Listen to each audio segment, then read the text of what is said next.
भाई, भाई, वो रोती हुई अंदर दाखिल हुई। देव राणा ने पलटकर अपनी बहन को देखा।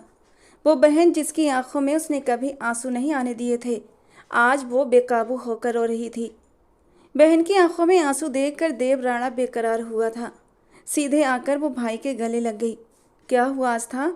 रो क्यों रही हो बच्ची? वो उसके आंसू पोंछते हुए फिक्रमंदी से पूछने लगा। भाई, वो ऐसा कैसे कर सकते हैं?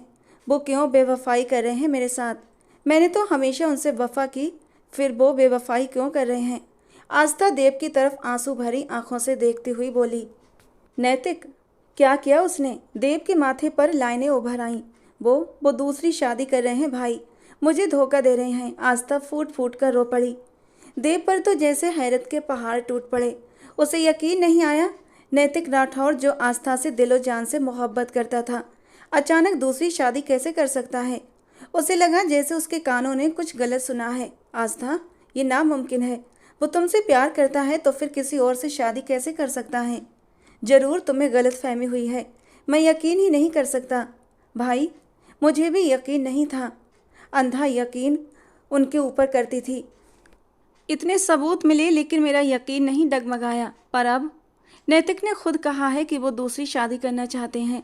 वो उस लड़की को पसंद करते हैं। कौन है वो लड़की? देव की नसें तन गईं। उसके माथे की हरी रगें साफ दिखाई दे रही थीं।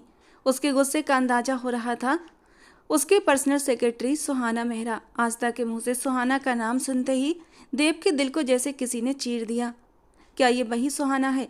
दिल ने धीरे से इस नाम को पुकारा था और इस नाम के साथ देव राणा के दिल की एक धड़कन मिस हुई थी। इधर देखो मेरी तरफ। घर जाओ और रिलैक्स रहो, कुछ नहीं होगा। मेरे होते हुए नैतिक मेरी बहन पर कोई औरत नहीं ला सकता। वो उसे यकीन दिलाता बोला। भाई, वो किसी की नहीं सुनेंगे। उन्होंने कल ही कहा था कि शुक्रवार को वो उससे शादी करेंगे।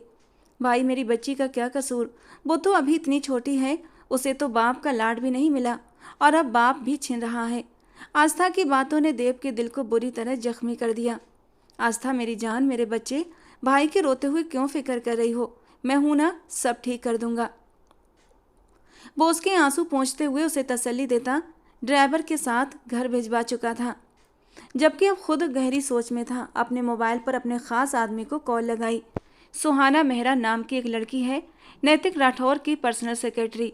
मुझे उसका पूरा बायोडेटा चाहिए, अगले 1 घंटे में। देव ने सख्त गुस्से और ठोस लहजे में कहा। आज रविवार था, ऑफिस में ज़्यादा काम नहीं था, इसलिए वो आज घर पर ही था और अपनी जान से प्यारी दादी के साथ वक्त गुजार रहा था। माँ बाप की मौत के बाद दादी ने ही दोनों बच्चों को पाला था। देव राणा के लिए उसकी बहन ही सब कुछ थी। आस्था राणा की शादी 2 साल पहले नैतिक राठौर से हुई थी। आस्था और नैतिक एक दूसरे से प्यार करते थे। आस्था देव से 4 साल छोटी थी, लेकिन उसकी शादी नैतिक से उसकी मर्जी से हुई थी। नैतिक और देव गहरे दोस्त थे और देव को नैतिक पर पूरा भरोसा था, इसीलिए अपनी नाजों पली बहन को उसके हवाले कर दिया। नैतिक ने भी आस्था को बहुत प्यार दिया, इतना कि आस्था खुद पर गर्व करने लगी। लेकिन क्या यह प्यार सिर्फ 2 साल का था? 2 साल बाद ही नैतिक के दिल से आस्था का प्यार खत्म हो गया। मर्द कब बदल जाए कुछ पता नहीं चलता। शायद मर्द की नेचर ही ऐसी होती है। घर की बिरयानी भी उसे दाल और बाहर की दाल भी उसे बिरयानी लगती है। देव राणा जितना सोचता जा रहा था उतना ही गुस्सा उसका बढ़ता जा रहा था। वो जल्द से जल्द उस लड़की का पता लगाना चाहता था जिससे उसकी बहन के घर पर डाका डालने की कोशिश की थी। मम्मी उठ जाओ, खाना खा लो, फिर दवाई भी लेनी है। सुहाना ने अपनी बूढ़ी बीमार माँ को सहारा देते हुए उठाया और जबरदस्ती उन्हें खाना खिलाकर दवाई दी। सुहाना, आज ऑफिस नहीं गई तुम? हाँफते हुए सांस के साथ माँ ने अपनी बेटी से पूछा। मम्मी, आज इतवार है, आज ऑफिस की छुट्टी है। सुहाना ने माँ का बिस्तर ठीक करते हुए धीरे से कहा। वैसे वो तेरा जो ऑफिस का बॉस है, जो घर भी आया था, भगवान जिंदगी दे, बहुत अच्छा है, वरना इस दौर में कौन किसी की इतनी परवाह करता है। अर्पिता जी ने कुछ सोचते हुए कहा और अर्पिता जी का बिस्तर साफ करते हुए सुहाना के हाथ एक पल के लिए रुक गए। वो कल से इसी उलझन का शिकार थी, माँ से इस बारे में कैसे बात करे, और आज जब उसकी माँ ने खुद ही नैतिक राठौर का जिक्र छेड़ा तो वो खुद को कहने से रोक न सकी। वो धीरे से उनके सामने आकर खड़ी हो गई और दिल की बात जबान पर ले आई। मम्मी, वो मुझसे शादी करना चाहते हैं। नजरें झुकाए, हाथों की उंगलियां मरोड़ते हुए वो अपनी माँ को अपने दिल की बात बता रही थी। जिस तरह वो अपने होठों को कुचल रही थी, उसकी बेचैनी का अंदाजा लगाया जा सकता था। ये क्या कह रही हो सुहाना? कहाँ वो अमीरजादे और कहाँ हम? अर्पिता जी ने उलझते हुए कहा। मम्मी, वो सब जानते हैं हमारे बारे में, हमारी गरीबी के बारे में। सब कुछ देखते भालते उन्होंने मुझे शादी के लिए कहा है, और अभी नहीं, बहुत पहले से कह रहे थे, लेकिन मैंने ही मना कर दिया था। पर कल ही मैंने उन्हें हाँ कर दी। मम्मी, मैंने कुछ गलत तो नहीं किया ना? वो वहीं माँ के पास बैठते हुए चिंता से पूछ रही थी। जो फैसला तो वो कर चुकी थी, लेकिन अब भी उसका दिल अपने इस फैसले पर बेचैन था। एक बेकरारी सी थी उसके दिल में, जो किसी भी पल दूर नहीं हो पा रही थी। बेटा, सोच समझकर फैसला लेना। अमीर जादों का क्या है, उनका तो बाल भी बांका नहीं होता। हम गरीबों के पास सिर्फ इज्जत ही होती है। अर्पिता जी ने उसे 2 शब्दों में सारी बात समझा दी। जी मम्मी, लेकिन वो बहुत नेक और शरीफ इंसान है। उनकी शराफत की वजह से ही मैं उन्हें हाँ कर रही हूँ। इस शुक्रवार को वो कह रहे थे शादी करेंगे। और आपको पता है मम्मी, उन्होंने कहा है वो आपका पूरा इलाज करवाएंगे। कहते कहते सुहाना की आंखों में थोड़ी सी चमक आई थी। शायद यही एक बहुत बड़ी मजबूरी थी जो वो शादी के लिए हाँ कर गई थी, वरना शादी को लेकर उसके दिल में कोई खुशी पैदा नहीं हो रही थी। सुहाना की इस बात पर अर्पिता जी एक पल को चुप हो गईं। शायद अब उन्हें बेटी की बेचैनी की वजह समझ आ गई थी। सुहाना, क्या तुम मेरी वजह से ये शादी करने को राजी हुई हो? तो बेटा ऐसा मत करो। जिंदगी और मौत तो भगवान के हाथ में है। जो नसीब में है वो होकर रहेगा। मुझे याद है तुमने बहुत पहले किसी लड़के का नाम लिया था जब तुम यूनिवर्सिटी में थी, और तब तुम्हारे पापा ने इनकार कर दिया था। तुम मुझसे प्यार करती थी ना? तो क्या? अर्पिता जी अनजाने में ही सुहाना के जख्मों को कुरेद गईं। न चाहते हुए भी एक खूबसूरत और दिल को मोह लेने वाला चेहरा उसकी आंखों के सामने लहरा गया। 2 चमकती आंखें जिसमें ढेर सारे शिकवे भरे हुए थे। वो अब भी सुहाना से शिकायतें कर रही थीं। उसकी आंखों से आंसू टूट कर हथेलियों पर गिरे, और फिर नामहसूस अंदाज में उसने अपने आंसू पोंछ डाले। मम्मी, वो तो बहुत पुरानी बात है, और वो तो कब की गुजर गई। और उस बात को तो अब 3 साल भी हो गए हैं। भूल जाइए उस बात को। वो कभी मेरा मुकद्दर बन ही नहीं सकता था, क्योंकि वो तो एक शहजादा था, राह भटक कर आ गया था, और फिर उसे अपना रास्ता मिल गया और वो चला गया। सुहाना के शब्दों में दर्द ही दर्द था। उसकी आवाज़ की लड़खड़ाहट उसके दिल की हालत बयान कर रही थी, और उसका दर्द अर्पिता जी अपने दिल में महसूस कर रही थी। मम्मी, आप आराम करें, मैं किचन देख लूँ। अभी वो ये कहकर उठने ही वाली थी कि दरवाजे पर जोर जोर से दस्तक होने लगी। ये इस वक्त कौन आ गया जो इतना जोर जोर से दरवाज़ा बजा रहा है? मैं देखती हूँ मम्मी, आप परेशान ना हो। सुहाना ने उठते हुए दरवाज़ा खोला तो एक पल के लिए उसकी सांसें जैसे थम सी गई थीं। सामने खड़े आदमी को देखकर उसे लगा जैसे वक्त वहीं रुक गया हो। काले चश्मे आंखों पर लगाए, दोनों हाथ अपनी पैंट की जेब में डाले, वो सूट बूट में खड़ा कोई और नहीं बल्कि देव राणा ही था। आप? सुहाना को कुछ समझ न आया कि वो क्या कहे। 3 साल पहले के देव और अब के देव में बहुत फर्क था। पहले हर वक्त शरारती और लापरवाह सा रहने वाला देव अब काफ़ी सीरियस और रौबदार पर्सनालिटी का मालिक बन चुका था। देव बिना उसकी बात का जवाब दिए दरवाजे को जोर से धक्का देता अंदर दाखिल हुआ। पूरे घर पर एक उड़ती हुई नज़र डाली। घर के एक एक कोने से गरीबी झलक रही थी। उसके पीछे पीछे उसके 2 बॉडीगार्ड्स भी बंदूक के साथ अंदर आए थे। सुहाना के माथे पर इस बार 2 सिलवटें उभर आईं। आप ऐसे कैसे अंदर आ सकते हैं? चलिए बाहर। सुहाना ने गुस्से से उन हथियारबंद लोगों की तरफ उंगली उठाकर बाहर निकलने को कहा। सॉरी, देर हो गई। अचानक देव का खास दोस्त आनंद आहूजा अंदर आया। तुम यहीं वेट करो, मैं आता हूँ, देव ने आनंद से कहा, और फिर सुहाना की ओर मुड़ा। अंदर चलो, बात करनी है तुमसे, देव ने सख्त लहजे में कहा, और खुद भी अंदर की तरफ बढ़ गया। सुहाना अपने दोनों होठ भींचे उसके पीछे ही अंदर आई। देव जाकर सीधे अर्पिता जी के पास बैठ गया। वो उन्हें गौर से देख रहा था, जबकि अर्पिता जी उसे उलझन भरी नज़रों से देखने लगी। सुहाना को अंदर आता देखकर उनकी सांस में सांस आई। सुहाना, ये? अर्पिता जी ने देव की ओर इशारा करते हुए पूछा। आंटी, मेरा नाम देव राणा है। देव ने चश्मा उतारते हुए अपना परिचय दिया, और आज मैं यहाँ आपकी बेटी से शादी करने आया हूँ। बस आपकी इजाज़त चाहता हूँ। वही सपाट अंदाज। सुहाना के तो पैरों तले से जमीन निकल गई। अर्पिता जी एक अजनबी के मुंह से इस तरह शादी की बात सुनकर हैरान हुई थी, लेकिन फिर उसके नाम पर सोच में पड़ गई। मैं आपसे शादी क्यों करूंगी? और आप मेरे साथ ज़बरदस्ती नहीं कर सकते, मिस्टर देव राणा। सुहाना के माथे पर बल पड़े। देव अपनी जगह से उठकर पैंट की जेब में हाथ डाले धीरे धीरे कदम उठाता हुआ उसके पास आया।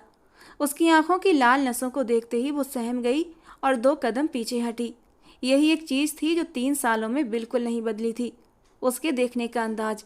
जब भी वो गुस्से में होता उसकी आंखें ऐसे ही लाल नशीली हो जाया करती थी। क्योंकि मैं कह रहा हूँ, बहुत प्यार से, बहुत आराम से, वरना मुझे और भी बहुत से तरीके आते हैं, पर उन्हें मैं अपनाना नहीं चाहता। अगर इज्जत से बात बन जाए तो ज़्यादा अच्छा रहेगा, तुम्हारे लिए भी और मेरे लिए भी। देव ने बिना किसी भाव के सुहाना की आंखों में देखते हुए कहा, आप पागल हो गए हैं? मैं ऐसे कैसे आपसे शादी कर सकती हूँ? सुहाना ने धीरे से बड़बड़ाया। ठीक वैसे ही जैसे तुम इस शुक्रवार को शादी के लिए राजी हुई थी। वो उसके करीब आता हुआ ठंडी निगाहों से उसकी रूह तक को कपा देने को तैयार था और सुहाना का गला सूख गया। आपको कैसे पता चला? सुहाना को अपनी आवाज़ दूर किसी खाई से आती महसूस हुई, जिसका जवाब देना देवराणा ने जरूरी नहीं समझा। वो अर्पिता जी की ओर मुड़ा। आंटी, अगर आपकी इजाज़त हो तो मैं पंडित जी को बुलवा लूँ? देर हो रही है, मुझे और भी बहुत से काम हैं। जिस काम का इरादा कर लूँ उसे पूरा करके ही दम लेता हूँ, इसीलिए मैं पंडित जी का इंतजाम पहले ही कर चुका हूँ। बस आपकी हाँ की देर है। अपनी कलाई पर बंधी घड़ी को देखते हुए वो माथे पर बल डालकर बोला, हरगिज नहीं, मैंने किसी और के साथ कमिटमेंट की है। तो तुम्हारी कमिटमेंट की मेरी नज़र में 1% भी अहमियत नहीं है। सुना तुमने मिस सुहाना मेहरा? वो 2 इंच का फासला भी तय करते हुए उसे दीवार में समा जाने पर मजबूर कर गया। आंटी, आप भी बड़ी चालाक निकली। जवान बेटी न जाने कब से शादी के लिए इंतजार में बैठी है, और आपने इसकी शादी अब तक इसलिए नहीं की ना ताकि कोई अमीर लड़का आए और उसकी जवानी को कैश कर सके। वो इतने कड़वे और अपमान भरे शब्दों में बात कर रहा था कि सुहाना की आंखों में आंसू आ गए। उसकी बात पर अर्पिता जी के चेहरे पर भी एक अंधेरा सा साया लहराया। इस जवानी को कैश करवाने के लिए मुझसे बेहतर आपको कोई और नहीं मिलेगा। आनंद, जाओ पंडित जी को लेकर आओ, मैं इंतजार कर रहा हूँ। वो वहीं से अपने दोस्त आनंद से बोला तो उसने सिर हिलाते हुए बाहर का रुख किया। आप मेरे साथ जबरदस्ती नहीं कर सकते देव। सुहाना ने प्रतिरोध करने की कोशिश की। अभी नहीं की, और उम्मीद करता हूँ कि तुम मुझे जबरदस्ती करने पर मजबूर भी नहीं करोगी, क्योंकि देव राणा के पास ऑप्शन बहुत हैं, और बात अगर पहले ऑप्शन पर ही निपट जाए तो मुझे और किसी की जरूरत नहीं पड़ती। देव ने अपनी जैकेट के अंदर से उसे गन दिखा दी तो वो दांत भींच कर रह गई। देव की बातों से उसका मन किया कि या तो देव को कहीं गायब कर दे या फिर खुद को, लेकिन वो जानती थी कि देव कितना जिद्दी है। सुहाना चलते हुए अपनी माँ के पास आई। मम्मी, उसकी आंखों में आंसू थे। ये वही है ना जिससे 3 साल पहले तुम? वो धीमे से पूछ रही थी। सुहाना ने आंसू रोकते हुए सिर झुका लिया। अर्पिता जी ने सामने खड़े देव राणा को देखा। वो एक खूबसूरत और अमीर मर्द था, जिसकी सुनहरी आंखों में उन्होंने अपनी बेटी के लिए एक चीज़ बहुत गहराई से देखी थी, और वो थी इज्जत और जुनून। थोड़ी देर बाद ही पंडित जी घर के अंदर दाखिल हो चुके थे। उसके गार्ड और उसके दोस्त आनंद ने शादी का इंतजाम घर के आंगन में ही कर दिया। सुहाना इस शादी के लिए रजामंद नहीं थी। उसे बार बार नैतिक राठौर से की गई कमिटमेंट याद आ रही थी। न जाने जब उसे पता चलेगा कि मेरी शादी हो गई है तो उसका क्या रिएक्शन होगा। सोचते हुए सुहाना ने गहरी सांस ली, लेकिन देव की तरफ देखने की हिम्मत नहीं जुटा पाई। वो था ही ऐसा, अपने सामने खड़े इंसान को 2 मिनट में जमीन पर लाने का हुनर जानता था। 3 साल तक, पूरे 3 साल तक वो उससे दूर रहा। जिस दिन सुहाना ने उसके प्रपोजल को ठुकराया तब वो सिर्फ 18 साल की थी, और उसने एफएससी करके यूनिवर्सिटी में एडमिशन लिया ही था। उस समय देव का लास्ट ईयर था। उसे सुहाना पहली नज़र में ही पसंद आ गई थी, और सिर्फ 6 महीने के अंदर ही उसने सुहाना को शादी के लिए प्रपोज कर दिया। लेकिन सुहाना ने उसे मना कर दिया। देव एक ऐसा इंसान था जिसे अपनी अहमियत बहुत प्यारी थी। उसने ये तक नहीं पूछा कि इनकार की वजह क्या है। सुहाना का इनकार सीधे उसके दिल पर जाकर लगा था, और उसके इनकार के बाद वो ऐसे दूर हुआ जैसे कभी मिला ही ना था। देव को इनकार करके सुहाना भी खुश ना रह सकी। उसका दिल भी जाने अनजाने देव का इंतजार करने लगा था, लेकिन वो लौट कर ना आया। कितने लम्हे आए जब सुहाना को देव की ज़रूरत महसूस हुई, लेकिन देव कहीं नहीं था। देव के जाने के बाद सुहाना की ज़िंदगी में एक दिन भी ऐसा ना गुजरा जब उसने देव को याद न किया हो। लेकिन इन 3 सालों में देव ने एक ही शहर में रहते हुए भी एक दिन भी उससे मिलने की कोशिश नहीं की थी। और इस बात को सोचते हुए सुहाना ने अपनी आंखें बंद कर लीं। हर दुख, हर गम अकेले सहा, और आज जब नई जिंदगी शुरू करने का वक्त आया तो कैसे पहुंच गया। सुहाना ने गुस्से से दांत पीसते हुए इस बार उसे देखा, जो लगातार उसके चेहरे के बदलते भावों को देखे जा रहा था। सुहाना ने उसकी सुनहरी आंखों में एक ठंडक सी लहर महसूस की थी, तो फौरन नजरें झुका लीं। और फिर सुहाना ने शादी के लिए कोई ना नुक्कड़ नहीं की थी, चुपचाप शादी की रस्में पूरी करती जा रही थी। विवाह संपन्न हुआ। पंडित जी के कहते ही देव राणा ने अपने दोस्त आनंद से कहा, आनंद, उन्हें हॉस्पिटल लेकर जाना, और आगे का प्रोसीजर भी तुम जानते हो ना। किसी भी प्रकार की शिकायत नहीं मिलनी चाहिए मुझे। वो संजीदगी से आनंद से कहता सुहाना की ओर मुड़ा। और तुम मेरे साथ चल रही हो अभी इसी वक्त। देव की बात पर सुहाना ने अपनी माँ की ओर देखा तो उन्होंने आंखों के इशारे से उसे तसल्ली दी। देव बाहर निकला तो सुहाना उसके पीछे लपकी। मैं आपके साथ कहीं नहीं जाऊंगी देव, आपने शादी कर ली ना, अब मुझे मजबूर मत करें किसी भी बात के लिए, वो गुस्से से बोली। तो देव वहीं कदमों में पलट गया। ये सब तुम उस वक्त भी नहीं कह सकी जब तुमसे मेरा कोई रिश्ता नहीं था, और अब तो तुम मेरी पत्नी हो। तो तुम्हें क्या लगता है कि मैं तुम्हें तुम्हारी मर्जी करने दूंगा। देव की बात पर वो तिलमिला गई। जाओ अपनी माँ से जाकर मिल लो, उसके बाद निकलना भी है यहाँ से, देव ने ठंडेपन से कहा।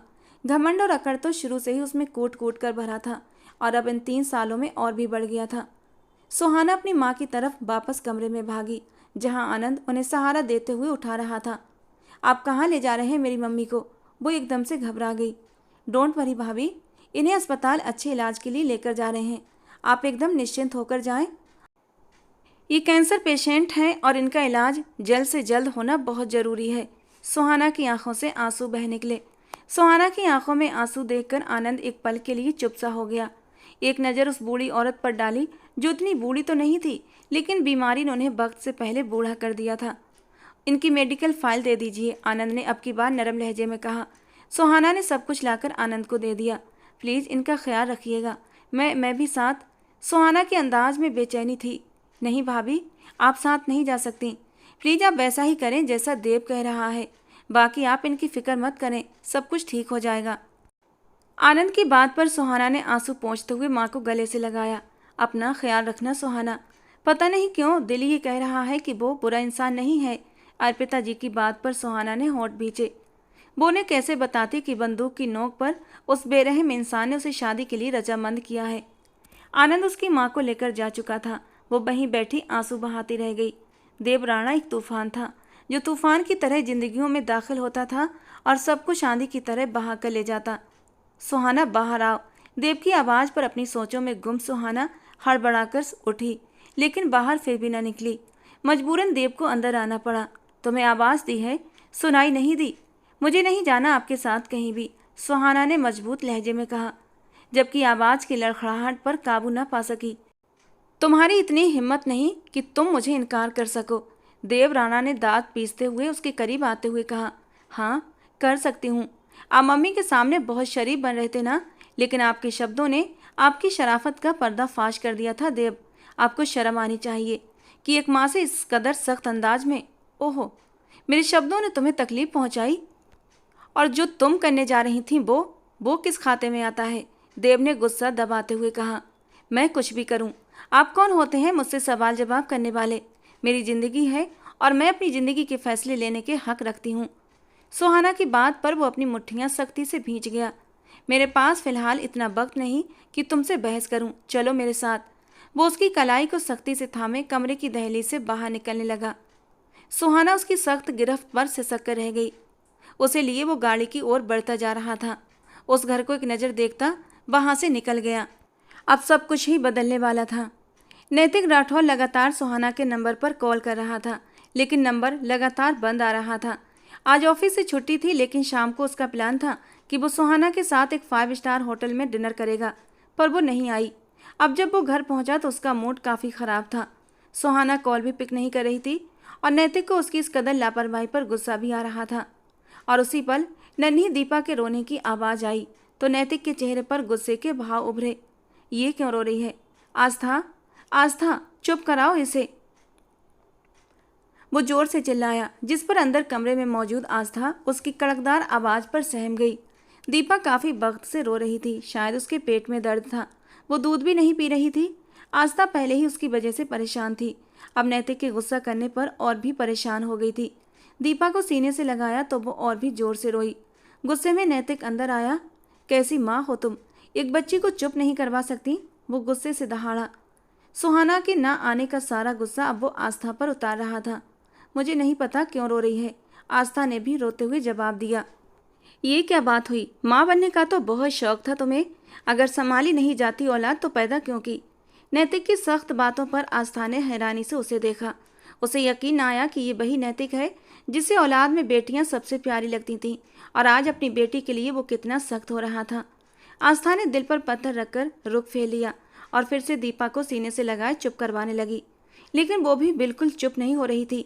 सोमना माँ, सोमना माँ, नैतिक ने वहीं से नौकरानी को आवाज़ें लगाईं। वो उनके घर की बहुत ही पुरानी नौकरानी थी और अब काफ़ी बूढ़ी हो चुकी थी। नैतिक ने उन्हें पुकारा तो वो मुश्किल से अपने कमरे से निकलती बाहर आईं। उनकी तबीयत काफ़ी ख़राब थी आज, इसलिए आस्था ने उन्हें नहीं बुलाया था, वरना वो देसी टोटके करती और दीपा को संभाल लेती। क्या हुआ बेटा, ये बच्ची क्यों रो रही है इतना, उन्होंने फिक्रमंदी से पूछा। सोमना माँ प्लीज़ देखिए इसे, लगातार रो रो कर इसने मेरा दिमाग ख़राब कर दिया है। थोड़ी देर को घर आता हूँ वो भी सुकून नहीं, नैतिक ने गुस्सा बर्दाश्त करते हुए कहा, जबकि सोमना माँ अब दीपा को अपनी गोद में लिए उसके पेट पर अलग अलग जगह पर हाथ रखकर उसे चेक कर रही थी कि उसे कहाँ कहाँ दर्द हो रहा है। आस्था वहीं पास खड़ी अपने आंसू पोंछती बेटी की ओर देख रही थी। दीपा 1 साल की होने वाली थी, शायद दूध हजम नहीं हुआ। बेटा, उसकी दूध हजम करने वाली ड्रॉप्स दिए थे ना डॉक्टर ने, अब वो आस्था से पूछ रही थी। आस्था ने हाँ में सर हिलाया। नैतिक बेटा, बच्ची को हॉस्पिटल ले जाओ, बहुत ज़्यादा दर्द है इसे, डॉक्टर ही देखेगा अब। इस बच्ची का लगातार रोना अब की बार नैतिक को भी बेचैन कर गया। नैतिक ने आगे बढ़कर दीपा को अपनी गोद में उठाया।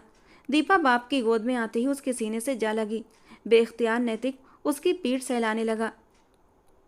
थोड़ी देर में दीपा के आंसुओं में कमी आने लगी। आस्था और सोमना माँ ने भी हैरानी से ये मंजर देखा। थोड़ी ही देर में दीपा का रोना थम गया था। अब वो सिर्फ हिचकियाँ लेती लगातार बाप के सीने पर सिर रखे हुए थी, लेकिन चमत्कारी रूप से बिल्कुल चुप थी। नैतिक के दिल को जैसे सुकून सा मिल गया था। आस्था को लगा शायद दीपा सो गई है। उसने आगे बढ़कर दीपा को नैतिक से लेना चाहा कि नैतिक ने हाथ उठाकर उसे वहीं रोक दिया। वो जाग रही थी, अगर आस्था उसे गोद में उठाती तो शायद वो फिर से रोना शुरू कर देती। नैतिक उसे सारी रात अपनी बाहों में उधर से उधर चक्कर लगाता रहा और वो भी बाप के सीने से लगी सुकून पाती धीरे धीरे नींद की वादियों में खो गई। और फिर उसे बहुत सावधानी से उसने उसे काट में लिटाते हुए काफ़ी देर उसे थपकियाँ देता रहा। उस वक्त वो भूल गया था कि वो गुस्से में था और किसी अनजान लड़की सुहाना के न आने से आपे से बाहर हो रहा था, बल्कि उस वक्त वो सिर्फ और सिर्फ एक बाप था, अपनी प्यारी सी बेटी दीपा का बाप। फिर वो धीरे से पीछे हटा और उस मनमोहनी सूरत वाली छोटी सी मासूम सी नन्ही दीपा को देखने लगा। वो कब से उस महल में मौजूद थी जिसके दरो दीवार तो बहुत ऊंचे थे, लेकिन इंसान बहुत ही छोटे दिल के। देवराना उसे उस महल में छोड़कर खुद कहीं चला गया था और रात हो चुकी थी, लेकिन वो वापस नहीं लौटा था। वो थक हार कर उसके बिस्तर को एक नज़र देखती अतीत की खिड़कियों में खोती अपनी आंखें बंद कर गईं। मैं नहीं कर सकती आपसे शादी देव, मेरे पापा राजी नहीं होंगे, प्लीज़। सुहाना ने देव के प्रपोजल को 1 मिनट से पहले ही ठुकरा दिया था। वो जो अपनी पढ़ाई पूरी करने के बाद विदेश जाने का इरादा रद्द करके सिर्फ उसके लिए यूनिवर्सिटी आता था, उसका ख्याल रखता था, उसकी हर चीज़ का ख्याल रखता। देव को वो बहुत मासूम लगती और उसकी मासूमियत ही उसे बार बार अपनी ओर खींचती, लेकिन वो वक्त तो बर्बाद किए बिना उसे शादी कर लेना चाहता था। सारी दुनिया से उस मासूम परी को छुपा कर रखना चाहता था, लेकिन सुहाना के इनकार ने उसे पल में नरम मिजाज इंसान को सख्त बना दिया था। वो कोई आम इंसान नहीं था जिसे वो ठुकरा रही थी। वो देव राणा था, एक मिलेनियर जिसके आगे पीछे एक दुनिया फिरती थी।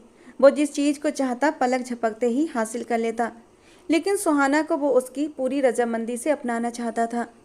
पर जिस तरह सुहाना ने उसे इनकार किया, वो उसी पल देव के दिल से उतर गई। वो नहीं पूछ सका कि वो इनकार क्यों कर रही है। वो बिल्कुल चुप था।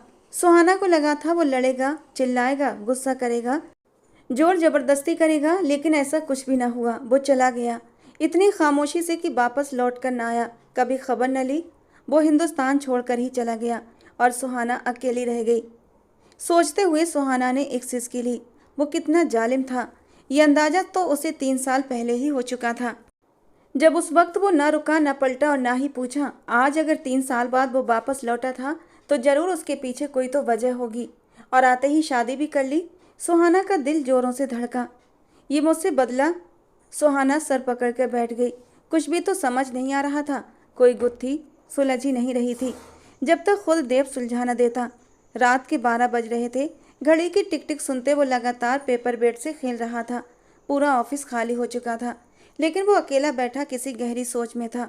सुहाना मेहरा, उसकी जिंदगी में आने वाली पहली लड़की जिसे उसने दिल से पसंद किया था, और वो लड़की उसकी मोहब्बत को ठुकरा गई थी। और आज 3 साल बाद एक ऐसे आदमी से शादी करने जा रही थी जो न सिर्फ शादीशुदा था बल्कि उसकी बहन का पति था। वो कैसे इतना गिर सकती थी? कुछ पैसों की खातिर उसने सीट की पीठ से टेक लगाकर आंखें बंद कर लीं। वो एक ऐसी लड़की को पसंद करने में धोखा खा गया जो उसके काबिल थी ही नहीं। दरवाजे के खुलने की आवाज़ पर वो चौंक पड़ा। आने वाला आनंद था। तुम्हें घर जाना चाहिए। आनंद की बात पर उसने आंखें खोली। एडमिट हो गई? कोई प्रॉब्लम तो नहीं हुई? उसकी बात काटते हुए बोला। नहीं, एडमिट हो गई और कोई प्रॉब्लम नहीं हुई, बस उनकी बीमारी बढ़ती जा रही है। डॉक्टर कुछ टेस्ट करेंगे, उसके बाद ही वो किसी नतीजे पर पहुंचेंगे। भगवान किसी दुश्मन को भी ये कैंसर की बीमारी न दे। तब तक नहीं जाती जब तक इंसान ख़त्म नहीं हो जाता, आनंद ने उदासी से कहा। कुछ भी हो आनंद, कितना भी पैसा क्यों न लगे, इलाज में कोई कमी नहीं आनी चाहिए, देव ने तेज लहजे में कहा। डोंट वरी, मैं सब अपनी निगरानी में करवा रहा हूँ।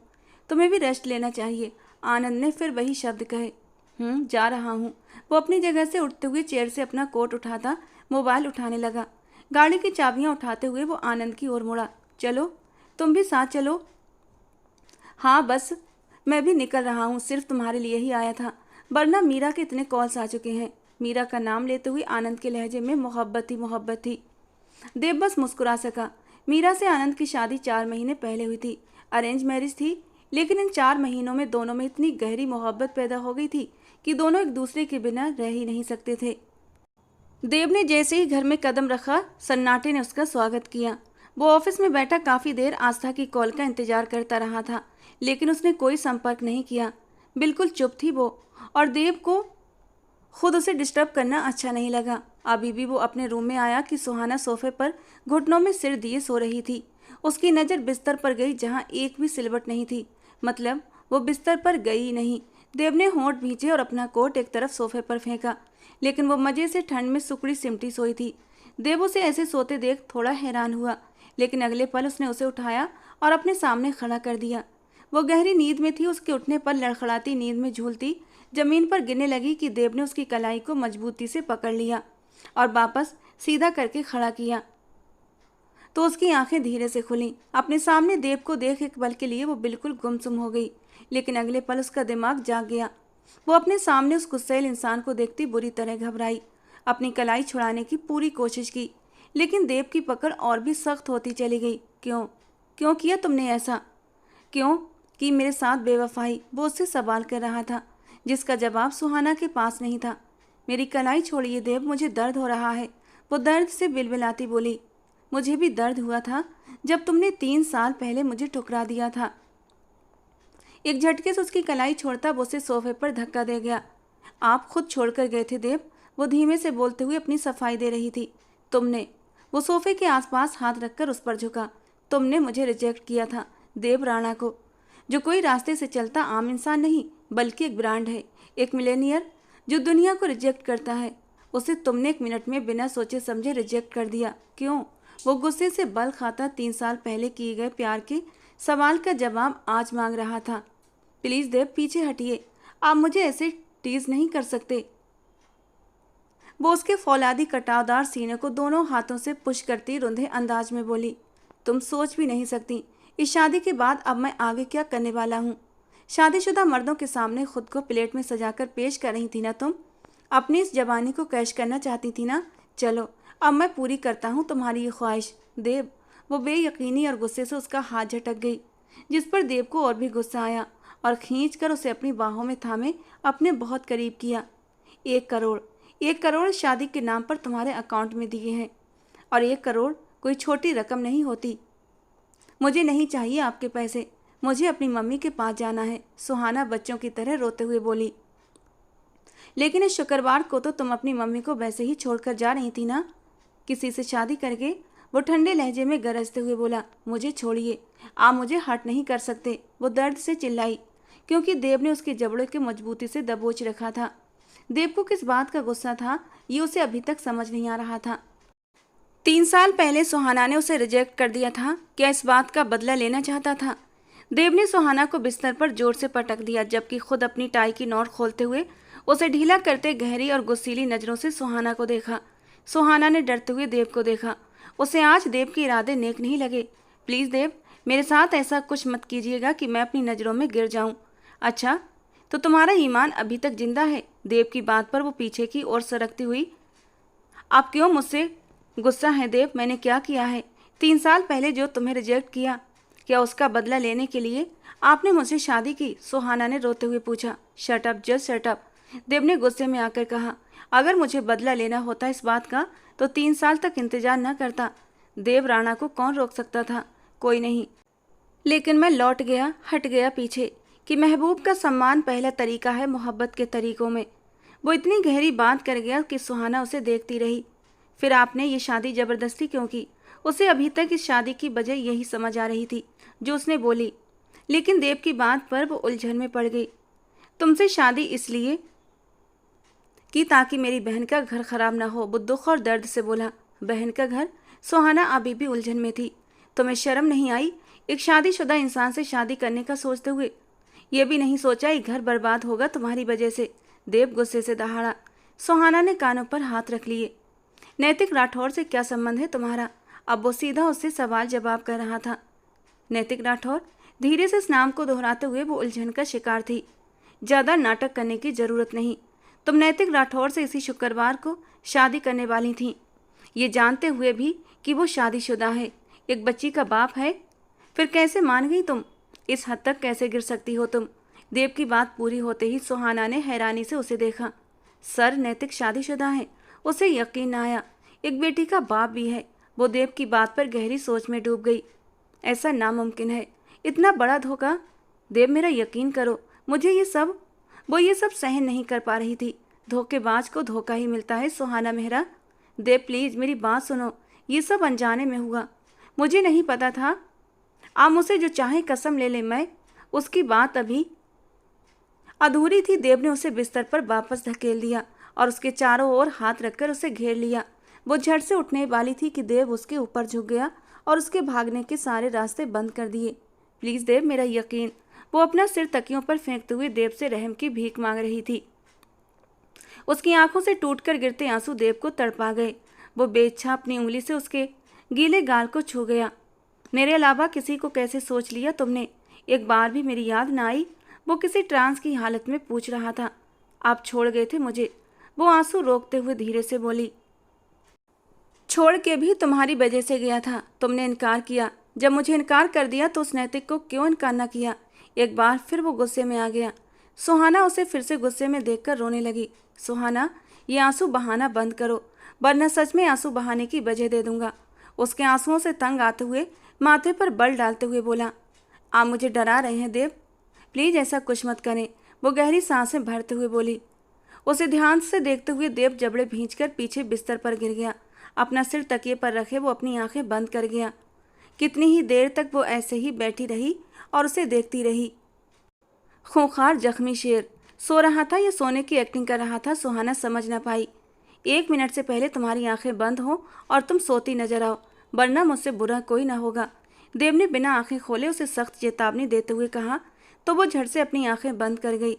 देव उठकर बाथरूम की ओर बढ़ गया, जबकि उसके दिमाग में नैतिक की बातें गूंज रही थीं।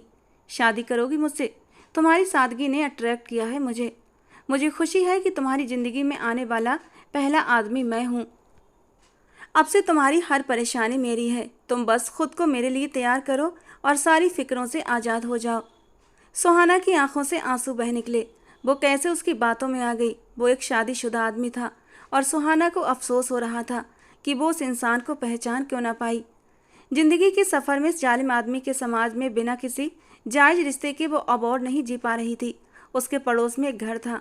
वो एक गुंडा था और इन दिनों हाथ धोकर सुहाना के पीछे पड़ा था, जिसका उसने अब तक किसी से जिक्र नहीं किया था। पर नैतिक राठौर से शादी की वजह यही भी थी, और दूसरी वजह उसकी माँ का इलाज था, जिसे वो बहुत अच्छे से करवाने का वादा कर चुका था। पर देव राणा ने तो ऐसा कोई वादा नहीं किया था। फिर भी सब कुछ समझते हुए उसने सबसे पहले बिना कहे उसकी माँ को अस्पताल पहुँचाया। सुहाना एकदम उठकर बैठ गई। उसे लगा जैसे कमरे में ऑक्सीजन की कमी हो गई हो। कहीं मुझसे कुछ गलत तो नहीं हो गया। देवराणा की मोहब्बत को ठुकराकर मैं इन 3 सालों में बहुत पछताई हूँ। क्या ये बात उन्हें बता दूँ? वो गहरी सोच में डूब गई कि उसी पल बाथरूम से निकलते हुए काली सैंडो और लूज ट्राउजर में गीले बालों को तौलिए से पोंछता हुआ वो बाहर निकला। सुहाना का दिल उछलकर गले में आ गया। घबराकर उसने आईने में उसे देखा। लगता है तुम्हें मुझसे हैवी डोज चाहिए जो अभी तक जाग रही हो, मानीखेज लहजे में तीखे अंदाज में कहता वो उसकी ओर मुड़ा था कि अगले ही पल वो बिस्तर पर लेटते हुए करवट बदल गई, जबकि 2 आंसू टूटते हुए तकिए में समा गए।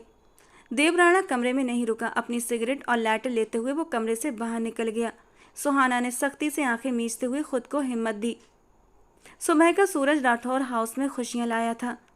अब ये दुख दे या फिर सुख, ये तो वक्त ने तय करना था। आस्था की आंखें दीपा के रोने से खुलीं। इससे पहले आस्था उसे उठाती, नैतिक राठौर ने उसे उठाकर अपने सीने से लगा लिया, लेकिन उसे भूख लग रही थी। वो मुंह बिसूरते हुए रो रही थी। नैतिक राठौर ने उसे धीरे से आस्था को थमाया। आस्था की गोदी में आते ही वो शांति से मुंह में उंगली डालते हुए उसे चूसने लगी। नैतिक राठौर बाथरूम की ओर बढ़ गया, जबकि आस्था उसे फीड करवाने लगी। एक शांति की लहर उसके पूरे शरीर में दौड़ गई और दिल ही दिल में उसने अपने भगवान का धन्यवाद किया। नैतिक अब सुधरने लगा था। जो इरादा उसने अपनी दूसरी शादी का बनाया था उसने उसे छोड़ दिया था, पर वो नहीं जानती थी आने वाले समय में उसकी परीक्षा भी खत्म नहीं हुई थी। दीपा फीड करते हुए सो गई थी और आस्था भी बैठे बैठे उसे फीड करवाते हुए आंख लगा गई थी। और आंख तब खुली जब नैतिक राठौर दीपा को उसकी गोदी से उठाकर बहुत सावधानी से वापस गार्ड में लिटा रहा था। वो हड़बड़ाकर सीधी हो गई। उसे नींद का अच्छा खासा गलबा था। ठीक होकर लेटो, नैतिक राठौर ने धीरे से कहते हुए उसका सिर तकिए पर रखा और उस पर कंबल उड़ा दिया। आस्था उसकी इतनी देखभाल पर दिलो जान से खुश हो गई थी। यही देखभाल तो कहीं खो गई थी उसकी, जो आस्था के जीने की वजह थी। आस्था के चेहरे को हल्की सी मुस्कान ने छुआ, जबकि नैतिक राठौर मॉर्निंग वॉक के लिए निकल रहा था। देवराणा की सारी रात आंखों में कटी। सिगरेट फूंकते हुए अब वो सिगरेट को एस्ट्रे में मसल गया। वो कमरे में नहीं रुका था। जानता था गुस्से में वो उस नाजुक सी लड़की को नुकसान पहुंचा देगा या ऐसी चोट देगा कि बाद में खुद से भी नजरें न मिला सके। भले वो उस पर गुस्सा था, तीव्र गुस्से में, लेकिन थी तो वो उसकी मोहब्बत। दिल उसका आज भी तलबगार था, जिसे देव राणा ने डांट कर चुप करवा दिया था। वापस कमरे की ओर आया तो वो सो रही थी या जाग रही थी उसे नहीं पता। देव राणा नज़रअंदाज करता हुआ बाथरूम की ओर चला गया। सीने में जलती आंख को शावर के नीचे ठंडे पानी के नीचे खड़े होकर बुझा सकता था, जो रात से ही बढ़ती जा रही थी। नैतिक राठौर इस वक्त ऑफिस में मौजूद था। सुहाना अचानक से गायब हो गई थी, लेकिन वो कहाँ जा सकती थी उसे नहीं पता था। उसके घर अपना आदमी भेजकर पता करवाया, लेकिन वहाँ भी ताला था। उसे इस समय सुहाना की चिंता हो रही थी। दोस्त दुश्मन हर जगह थे और उसे यही चिंता ज़्यादा सताने लगी थी कि कहीं उसे किसी ने कोई नुकसान न पहुंचाया हो। अभी वो इन्हीं सोचों में उलझा हुआ था कि उसका मोबाइल बजा। फ़ोन करने वाला देव राणा था। कॉल रिसीव की तो कुछ पल दूसरी ओर चुप्पी थी। कैसे हो? देव राणा की आवाज़ पर नैतिक राठौर सोच की दुनिया से बाहर आया। मुझे क्या होना है? नैतिक राठौर का लहजा बेपरवाह था। गुड, होना भी नहीं चाहिए। वैसे भी आज रात एक सरप्राइज़ है तुम्हारे लिए मेरी तरफ से। देव राणा की बात पर वो चौंका। कैसा सरप्राइज़? वो तो आज रात बताऊंगा। खैर, एक बहुत बड़ी पार्टी अरेंज कर रहा हूँ। तुम और आस्था दोनों इनवाइटेड हो। देव राणा उसे इनवाइट करता हुआ उसकी कोई भी बात सुने बिना कॉल काट गया। बहन को फ़ोन करके अब उसे अपने रिसेप्शन की सूचना दी थी। भाई, अचानक कैसे रिसेप्शन?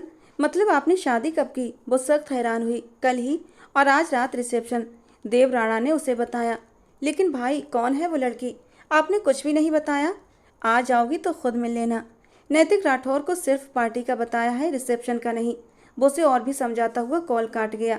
आज की रात नैतिक राठौर तुम्हारे लिए एक बहुत बड़ा शौक होगा, और जिस तरह तुमने मेरी बहन को तड़पाया है, जिस तरह वो रोई है, अब तुम्हारी तड़प का मजा मैं लूँगा। वो उठता हुआ खिड़की के पास आया और दिल ही दिल में नैतिक राठौर से बोला। रिसेप्शन की सभी तैयारियां पूरी हो चुकी थीं। सब कुछ आनंद ने खुद किया था और अपनी पत्नी मीरा को लेकर वो शहर के सबसे बड़े बैंक्वेट हॉल में पहुंच चुका था, जहां इस समय पार्टी की रौनकें शुरू होने वाली थी। मुझे दुल्हन के पास ले चलें, मीरा ने आनंद से कहा तो उसने उसे ब्राइडल रूम की ओर इशारा करते हुए कहा, मैं जेंट्स की तरफ जा रहा हूँ और तुम अपना ध्यान रखना, ज़्यादा चलना फिरना मत। वो उसे ऊंची हिल्स में देखते हुए घूर कर बोला। वो 2 महीने की प्रेग्नेंट थी और आनंद उसका ऐसे ख्याल रखता जैसे लास्ट मंथ चल रहा हो। मीरा तुरंत ब्राइडल रूम की ओर बढ़ी, जबकि आनंद जेंट्स वाली साइड पर। सब कुछ बहुत अच्छे से अरेंज किया गया था। नैतिक राठौर और आस्था भी आ चुके थे, लेकिन देव राणा से अब तक दोनों की मुलाकात नहीं हुई थी।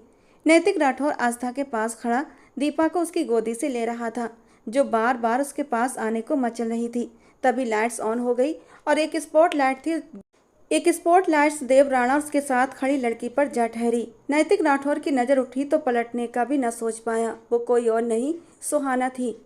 लेकिन सुहाना देव राणा के साथ। नैतिक राठौर के माथे पर बल पड़ गए। मिले हो तुम हमको बड़े नसीबों से, चुराया है मैंने तुमको किस्मत की लकीरों से। म्यूजिक की आवाज़ सुनते ही नैतिक राठौर होश में आया। ये कैसे हो सकता है? सुहाना देव राणा से? वो ऊंची आवाज में बड़बड़ाया। पास खड़ी आस्था ने उसकी बात सुनते हुए फिर से गौर से भाई के साथ खड़ी उस लड़की को देखा। नैतिक के हाव भाव से आस्था को समझते देर न लगी। वो सारा खेल समझ गई थी। वो बहुत खूबसूरत थी। वो उस लड़की के साथ अपना मुकाबला करने लगी। खूबसूरत तो आस्था भी कम नहीं थी। ऐसा क्या था उस लड़की में जो नैतिक राठौर उसका दीवाना हो रहा था? नैतिक तेजी से स्टेज की ओर बढ़ा, जहां देव राणा और सुहाना एक साथ खड़े थे। चेहरे चमक रहे थे। सभी उनकी जोड़ी की तारीफ कर रहे थे।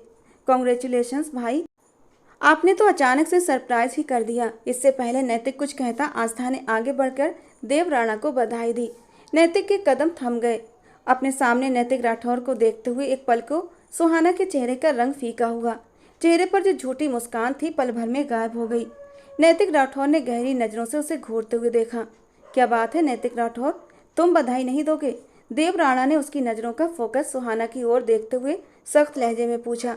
नैतिक ने होंठ भींचे और राणा की ओर देखा और बिना कुछ कहे वापस नीचे उतर गया। लंबे लंबे डग भरता हुआ वहां से चला गया। आस्था की आंखें आंसुओं से तर हो गईं। देव राणा ने उसे अपने सीने से लगाकर हौसला दिया। दीपा को उसकी गोद से लेते हुए अब वो प्यार से उसके चेहरे को चूम रहा था और वो मामा की गोदी में आते ही खिलखिला दी थी। आस्था सुहाना के पास जाते हुए उसका हाथ थाम गई। उसका हाथ बर्फ की तरह ठंडा था। आप ठीक हैं? आस्था की मुस्कान बड़ी प्यारी थी। एक पल को सुहाना उसकी मुस्कान देखकर खोसी गई। शायद ये लड़की भी नहीं जानती होगी कि उसका पति मुझसे, वरना वो इतने प्यार से कभी मुझसे बात न करती। सुहाना दिल ही दिल में सोच रही थी, आप बहुत खूबसूरत हैं। मेरे भाई दिल के बहुत अच्छे हैं। अगर उन्होंने आपको अपनाया है तो ये रिश्ता अपनी आखिरी सांस तक निभाएंगे। आस्था उसके ओंठों पर मुस्कान देते हुए चेहरे को देखकर नरम लहजे में बोली। सुहाना ने गहरी सांस भरते हुए नजरें झुका ली। वो दिल ही दिल में इस अच्छी लड़की से शर्मिंदा होने लगी, जिसको वो अनजाने में घर बर्बाद करने जा रही थी। वो तो इस लड़की से माफ़ी भी नहीं मांग पा रही थी। इस कार्यक्रम में नैतिक राठौर वापस नहीं आया। कार्यक्रम के अंत में देव राणा खुद अपनी बहन को छोड़ने आया था। कार से उतरते हुए उसने एक अलविदाई नज़र सुहाना पर डाली, जो एक बहुत बड़ी शॉल में लिपटी फ्रंट सीट पर बैठी थी। देव ने आस्था की गोदी से सोई दीपा को उठाया और उसे लेकर राठौर हाउस में एंटर हुआ। बाय भाभी, अपना ख्याल रखना, फिर मुलाकात होगी, आस्था ने प्यार से उसकी ओर देखते हुए कहा। सुहाना ने भी प्यारी सी मुस्कान से उसकी ओर देखा और वो नीचे उतर गई। दोनों ने ही चुप रहकर एक दूसरे का भ्रम बनाए रखा था। कुछ ही देर बाद देव राणा वापस आया और गाड़ी में बैठते हुए गाड़ी को रोड पर डाल दिया। दोनों के बीच चुप्पी थी। सुहाना ने डरते हुए देव राणा को देखा, जो एक हाथ से ड्राइव कर रहा था और दूसरे हाथ से किसी का नंबर डायल कर रहा था। उसके माथे पर इस समय चिंता की लकीरें थीं। सुहाना ने अपनी नजरें झुका ली। हेलो आनंद, कहाँ हो तुम? देव की आवाज़ सुहाना के कानों से टकराई। मैं घर ही जा रहा हूँ, रास्ते में हूँ। आनंद भी गाड़ी चला रहा था, जबकि साथ वाली सीट पर बैठी मीरा नींद से ऊँग रही थी। इन दिनों से नींद भी बहुत आने लगी थी। ठीक है, बाद में बात होती है।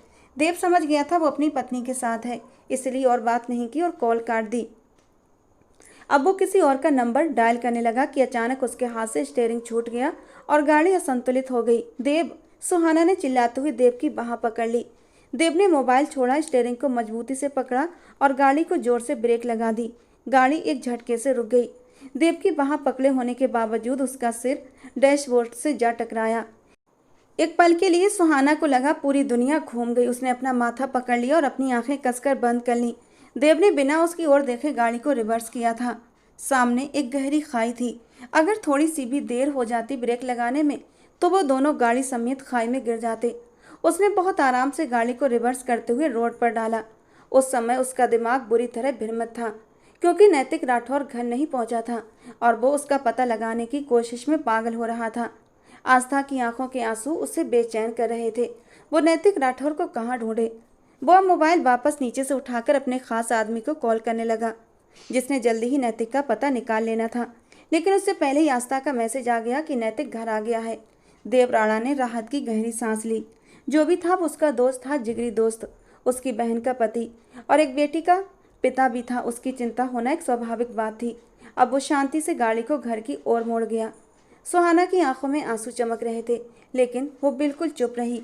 देव राणा ने गाड़ी गेट से अंदर कार पोर्च में रोकी तो खुद गाड़ी से उतरते हुए दूसरी ओर से उसके उतरने का इंतजार करने लगा।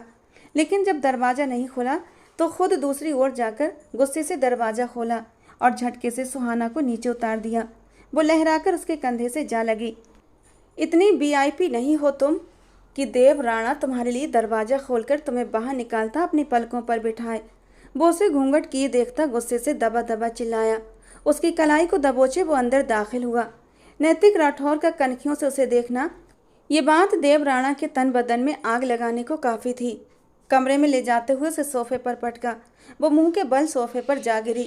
सुहाना, देव राणा, भूलना मत अब तुम मेरी पत्नी हो, और कोई भी ऐसी हरकत की जिससे मेरी इज्जत पर सवाल आए तो एक सेकंड नहीं लगाऊंगा तुम्हारी सांसें खींचने में।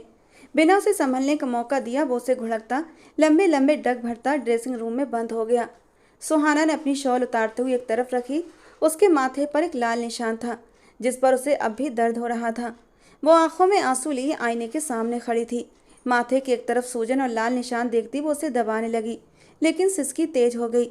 उसे अब तेज दर्द हो रहा था, पर कुछ भी गर्म चीज नहीं थी कि वो उस पर रखे। तेज ठंड की वजह से उसके दर्द में और भी तेजी हो रही थी। वो वापस पलटते हुए वही शॉल उठाती, उसका एक हिस्सा अपने माथे पर रखकर दबाने लगी। कुछ ही देर में इजी नाइट सूट में वापस आता। उसे यूं ही सोफे पर बैठा देख एकदम गुस्से में आया। अपने सजे समरे रूप से वो उसे घायल करना चाहती थी। इस बात ने देव राणा को और भी गुस्सा दिलाया। चेंज क्यों नहीं किया? वो उसे कलाई से पकड़े अपनी तरफ खींचते हुए बोला कि उसी पल देव की नज़र उसके माथे पर जा ठहरी, जो बेहद लाल हो रहा था। ये चोट कैसे आई? आप अपनी चोटें देने से रुकें तो मेरी चोट भी देखें। वो भी अपना गुस्सा रोकते हुए रुंधे लहजे में बोली, सुहाना इधर देखो मेरी तरफ। वो उसके माथे को देखते हुए परेशान होकर उसका मुंह अपनी ओर कर गया। उसके माथे को छुआ तो उसकी सिसकी निकली। वो फर्स्ट एड बॉक्स से एंटीसेप्टिक और पेन किलर निकाल लाया और उसके माथे पर लगाने लगा।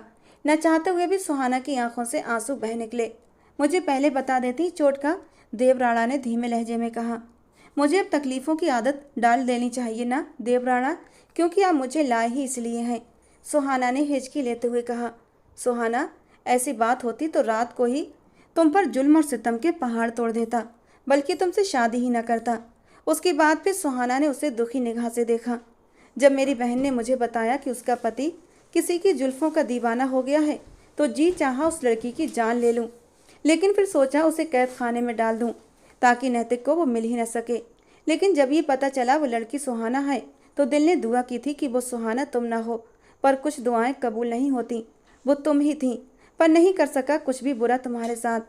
गुस्सा था मुझे, बहुत ज़्यादा गुस्सा, लेकिन उस मोहब्बत का क्या करता जो 3 साल से मेरे दिल में बस चुकी थी।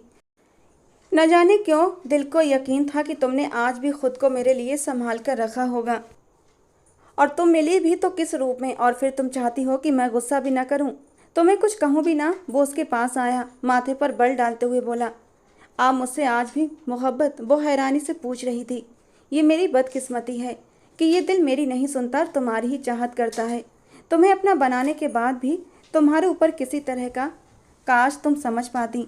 देव राणा ने गहरी सांस लेते हुए मुंह फेर लिया।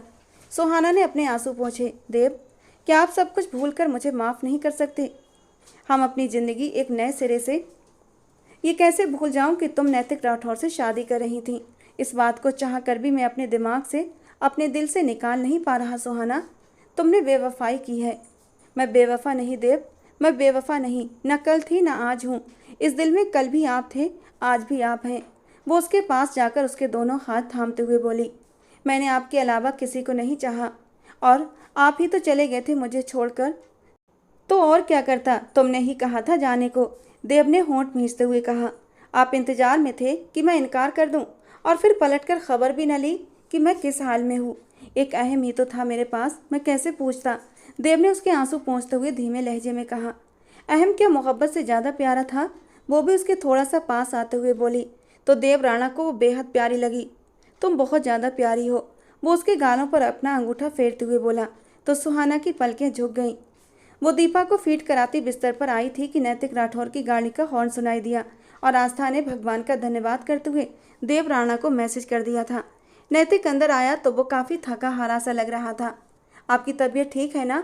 आस्था ने उसका हाथ थामकर पूछा, तो वो दुखी निगाहों से देखता हुआ अपना हाथ पीछे हटा गया। तुम्हारे भाई ने अच्छा नहीं किया, मैं उसे छोड़ूंगा नहीं, वो गुस्से से बोला। तो आस्था अपनी जगह से उठकर खड़ी हुई। मतलब अब वो लड़की उसके भाई की पत्नी थी और नैतिक अभी भी बाज नहीं आ रहे थे। ठीक है, आपको जो करना है आप कर लें, लेकिन आपको मुझे तलाक देनी होगी। आस्था ने अपने आंसू अंदर ही अंदर पीते हुए बिना डरे उससे कहा। तो अगले ही पल नैतिक राठौर ने गुस्से से उसके गले पर हाथ रखा, लेकिन जरा भी पकड़ कड़ी न की। आस्था का दिल उछलकर गले में आ गया। खबरदार, जो अपने लबों से दोबारा ये लफ्ज निकाला तो जान ले लूंगा तुम्हारी। मेरे नाम के साथ तुम्हारा नाम हमेशा जुड़ा रहेगा, मरते दम तक, समझी तुम? वो उसे दीवार से लगाते हुए धीमे लहजे में गुर्राया। क्यों? आपका एक औरत से दिल भर गया तो आप दूसरी शादी कर रहे हैं। मैं क्या शोपीस हूँ जिसे जबरदस्ती अपने नाम के साथ जोड़कर रखना चाहते हैं? मैं भी एक इंसान हूँ, जीती जागती आपकी बच्ची की माँ हूँ। लेकिन आपका दिल तो बाहर की औरतों के लिए मचल रहा है ना।